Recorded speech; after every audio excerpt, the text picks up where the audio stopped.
एक सपेरा किसी पहाड़ पर गया। इससे पहले भी वो सांप पकड़ने के लिए पहाड़ों पर जाया करता था। इस मौसम में पहाड़ों पर बर्फानी मौसम था, हर तरफ बर्फ जमी हुई थी। लिहाजा उसी बर्फ में सपेरे ने एक बड़े से अजदहे को भी ठुठरा हुआ पाया। सपेरे ने उस अजदहे को पकड़ने के लिए डरते डरते छुआ। सपेरे पर इतने बड़े अजदहे को देखकर एक खौफ और दहशत मुसल्लत थी। बहरे सूरत सपेरे ने महसूस किया कि वो एक मरा हुआ अजदहा है। सपेरे का तमाशा, अगरचे बाज़ाहिर वो एक मरा हुआ अजदहा हुआ था, लेकिन फिर भी उसकी जसामत, मोटाई और लंबाई को देखकर उस सपेरे ने उस अजदहे को कपड़ों में लपेटकर कई रस्सियां बांध दी और फिर वो इस अजदहे को सर पर उठाकर शहर बगदाद में ले आया। जब वो इस अजदहे को उठाकर शहर की जानिब ला रहा था तो बड़ी बहादुरी और तफाखुर के साथ लोगों को बताता था कि उसने इस सुतून जैसे मोटे अजदहे को बड़ी मुश्किलों के साथ शिकार किया है और इस कदर बड़े सांप का शिकार करना कोई आसान काम नहीं होता। इस बेचारे सपेरे को यह इल्म ही ना था कि वो जिस अजदहे को मुर्दा समझ रहा था वो एक जिंदा सांप था, लेकिन सर्दी की शिद्दत की वजह से वो ठुठर कर बेहिस व हरकत हो चुका था।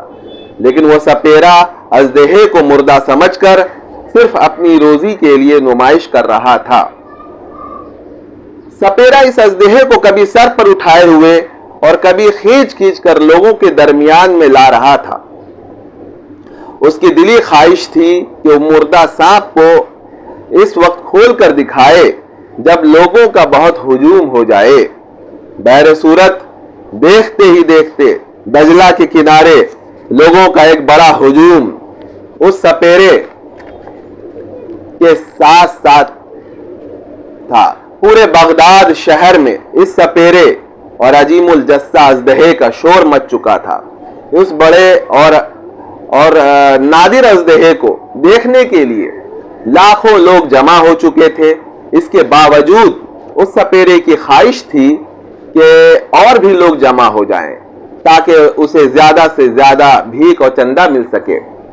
और यह हकीकत भी थी कि लाखों बेवकूफ और बकवासी गधेपन का शिकार होकर एक अंबोए अजीम की सूरत में जमा हो चुके थे।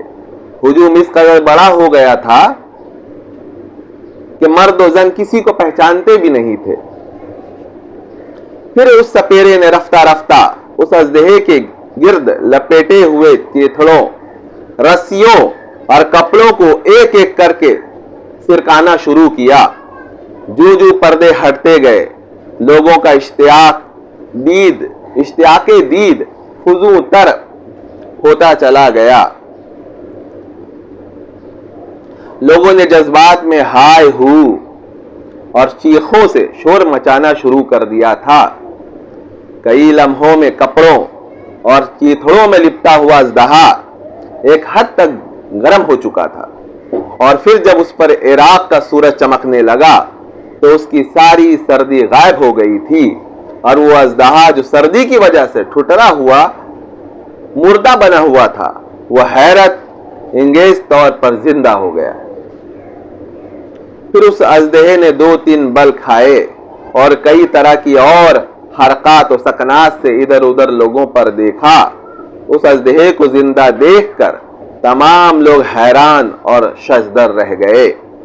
लोगों में एक शोर और वावेला मच गया। जिसने भी देखा गोया वो खौफ और दहशत के मारे भाग खड़ा हुआ। वो भगदड़ मची कि खुदा की पनाह हो। अंधाधुंध भगदड़ मचने और पिसपाई से कई लोग पांव तले रोंदे गए। इसी स्ना में अजदहे ने अपने करीब खड़े सपेरे पर हमला करके उसका एक लुकमा बना लिया। इस मंजर को देखकर कोई ज़ी-नफ्स वहां न ठहरा। जिधर मुंह उठा सरा सेमगी में जान बचाने के लिए भाग खड़ा हुआ। शहर का शहर खाली हो गया। इस भगदड़ में हजारों लोग, बच्चे, औरतें और ज़ईफ अफराद पांव के नीचे आकर मारे गए और फिर इसी इस्ना में अजदहा खाक उड़ाता हुआ मुर्दा लाशों में से रेंगता हुआ जंगल की तरफ निकल गया। इस हिकायत के आखिर में मौलाना रूमी बताते हैं कि ऐ बंदे, जान ले के तेरा नफ्स अजदहा है। ये हिकायत असल में इसका जो मेन लब्बे लुबाब है, जो नतीजा बरामद होता है वो ये कि ये जो ये यहाँ अजदहा उन्होंने बयान किया, ये असल में अजदहा से मुराद नफ्स है और वो मुर्दा नहीं है, लेकिन तूने उसे मुर्दा समझ रखा है। मौलाना रूमी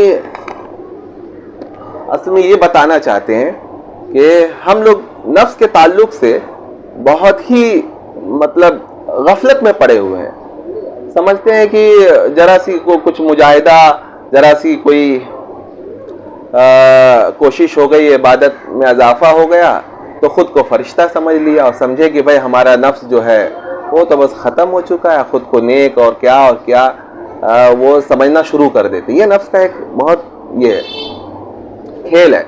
नफ्स सिर्फ वो नहीं है कि वो जो शर की तरफ जो है वो माइल करे। जिसको आप शर समझते हैं उसको तो समझना बहुत आसान है कि भाई दुनिया के लोग भी जानते हैं कि ये बुराई है और ये वो खुली हुई चीज़ है, तो उसका पहचानना आसान है, उससे बचना भी आसान है।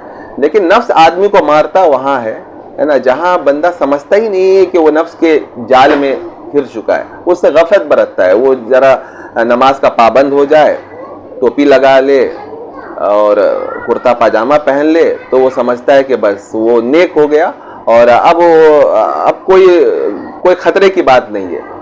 लेकिन असल खतरा अब शुरू हुआ। नफ्स से इंसान जो ही गाफिल होता है बस नफ्स उसको दबोच लेता है। जस्ट लाइक इस किताब में हिकायत रूमी है, ये जमा मौलाना रूमी की हिकायतों को जमा किया गया है।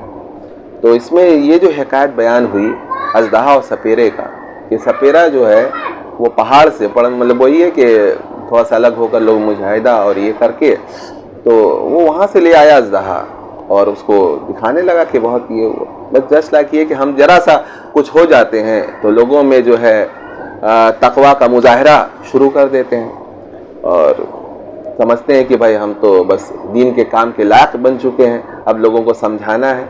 असल बात जबकि बात यह है कि भाई अभी हमें खुद ही समझना है, हम अभी उस दर्जे पे पहुँचे नहीं। नफ्स का तस्किया इतना आसान नहीं है, बहुत मुश्किल है नफ्स को समझना। शैतान को भगाना आसान है, मखलूक से की कोई अजियत है उससे ये हर चीज़ का इलाज मौजूद है, लेकिन नफ्स का इलाज बहुत मुश्किल है। यही वजह है कि बड़ी बड़ी खानकाहें वजूद में आई और बुजुर्गान दीन ने इस पर बहुत बहुत मेहनत की। आप तसव्वुफ की किताबें उठाकर देखें कि नफ्स पर कितना तफसीली मवाद मौजूद है। ये नफ्स का खेल जो है और ये नफ्स की मक्कारियाँ और नफ्स का फरेब इतना आसान नहीं है कि बंदा जो उसको समझ। नफ्स पर हर वक्त हर लम्हा मतलब निगरानी की ज़रूरत है। वो कहाँ से आपको जो है उठाकर पटकेगा और किस जो है कार मुज़ल्लत में डाल देगा आपको अंदाज़ा भी नहीं होगा।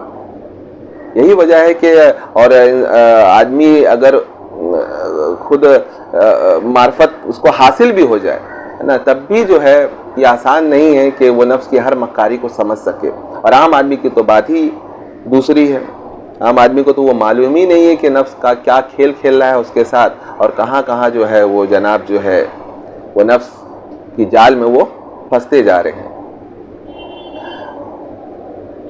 तो ज़रूरी मालूम हुआ कि भाई ये नफ्स पर जो है आज बहुत ज़रूरी है कि हम नफ्स के बारे में जो है वो जानकारी हासिल करें। और ख़ास तौर से बुजुर्गान दीन ने नफ्स पर जो काम किया है और इसकी हकीकत और इस पर जो है बताया कि भाई नफ्स को किस तरीके से कंट्रोल किया जा सकता है और कैसे और नफ्स अम्मारा है ना कब जो है नफ्स लव्वामा में तब्दील होता है, फिर नफ्स लव्वामा जो है नफ्स मुतमइन्ना के मकाम पर कब पहुंचता है। आदमी को उस वक्त तक राहत नहीं है जब तक कि नफ्स जो है इत्मीनान के दर्जे को ना पहुंच जाए।